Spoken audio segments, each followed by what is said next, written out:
Every month, I host a dinner party, and this is the 7 courses that I cooked. Each dinner is centered around one key ingredient, and this one was apple, so I had 8 different types.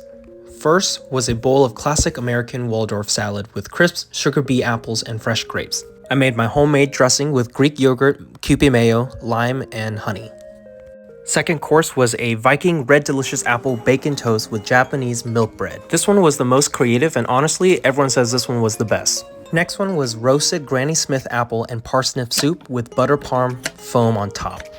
Now, the reason why I tried this was because it's Princess Diana's favorite. I've never worked with parsnip before, so this was interesting. I didn't think this was that good because I stuck with the recipe, but after everyone left, I added a few things to make it my own, and it was so good. Next, we had pan-seared pork chop with gala apple butter gravy with a side of grilled broccolini.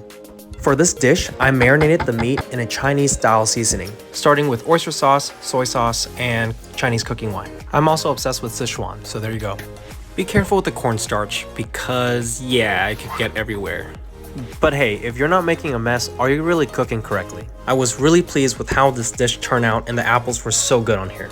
Next on the menu was a warm bowl of Indian Honeycrisp apple curry zabzi with saffron rice. I started by toasting and grinding up all of my aromatics. After I add the spices and turmeric, look at this beautiful color.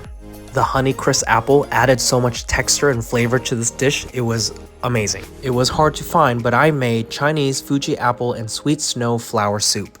People complimented on the unique herbal flavor. And of course, we saved the best for last, glass caramel golden delicious apple slice and red wine poached pear. I tried dehydrating apple slices and then dipping them in a sugar glaze. I tested out on grapes, listen for the crunch.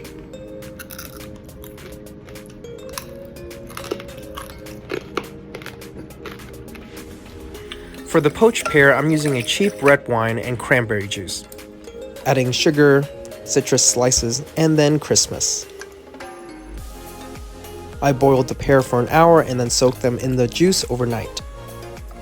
And that's everything I made for the Artisan project, so if you're interested, please follow the Instagram and come join us.